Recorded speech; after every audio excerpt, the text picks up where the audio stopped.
today with Prudence, and she is a teacher of special needs, and we've been discussing the literacy continuum and how it could help her plan a lesson for one of her students.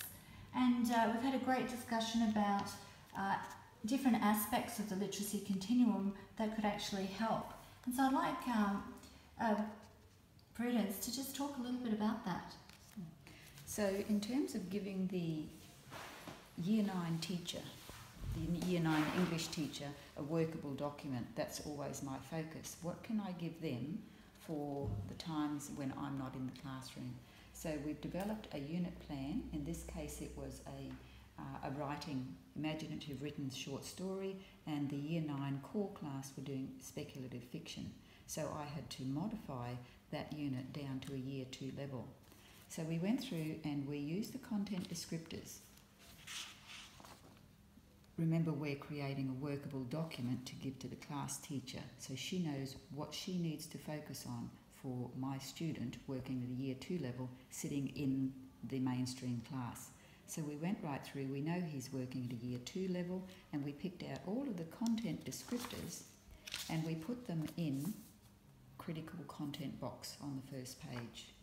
So we have the prior knowledge, we've gone through Year Prep and Year 1 and we picked out prior knowledge, and that showed her what he can already do. Then we wrote critical content, and by the end of the term she should be able to flick through very quickly writing her reports. Can Malachi do this, this, this and this? Has he covered commas? Has he covered noun and pronoun matching? Does he write to an audience at Year 2 level?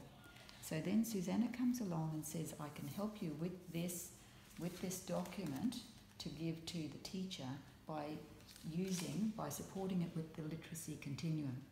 So I said to her, to put the literacy continuum in as a whole document, it makes it too wordy and lengthy. The teacher will not be able to look at it all, given the workload that she's got with the mainstream class.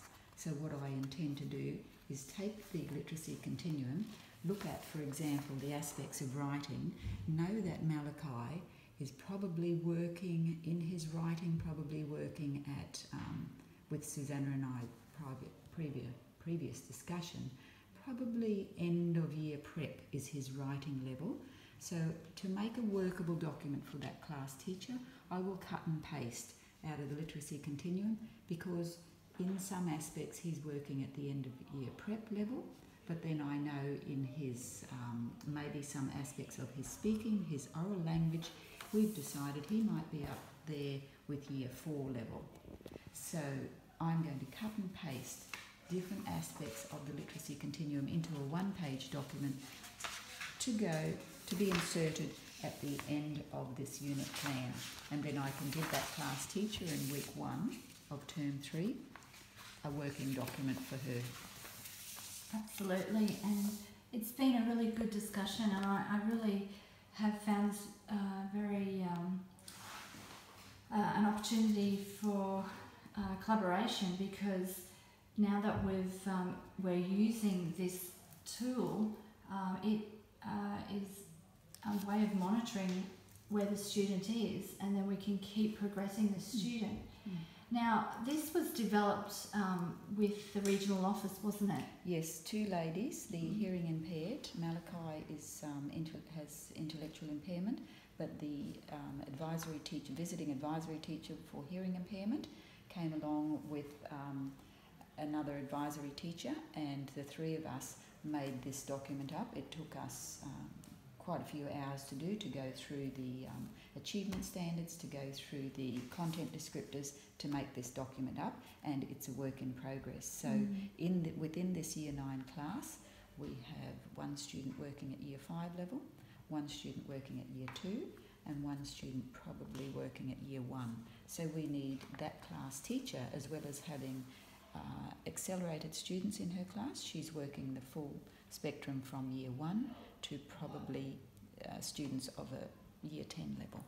So she has quite a lot to cover. So if I can give her a document that covers Year 5, Year 2 and Year 1, then that will help her enormously. Absolutely, and it's a great opportunity to then look at some work that the grade 9 class has been doing in general in terms of their writing, and looking at 7 areas of focus, 7 common vocabulary words such as ideas, organisation, voice, word choice, sentence fluency, conventions and presentation, looking at those keywords, and then looking at this critical content and thinking about which of those, where do those words fit in with this critical content, and what do we need to focus on at the level of the student.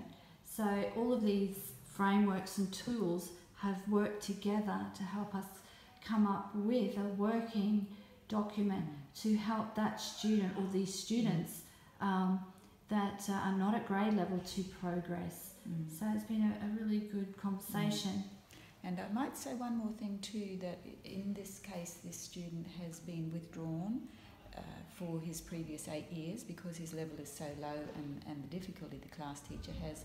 He's been in withdrawal classes, and this is the first year he's been, we're using inclusion in this school.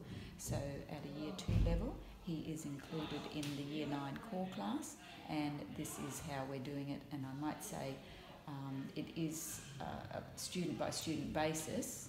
That's how we work at this school, but in this case inclusion works really, really well for this student because he has been exposed to the imagery, the vocab and the benchmark for the mainstream class. Yeah. Thank you so much, Prudence. It's been wonderful to collaborate with you. I've thoroughly enjoyed it, and we hope that we can continue working together to help improve student performance and student levels in grade 9. Thank you so much. Thank you.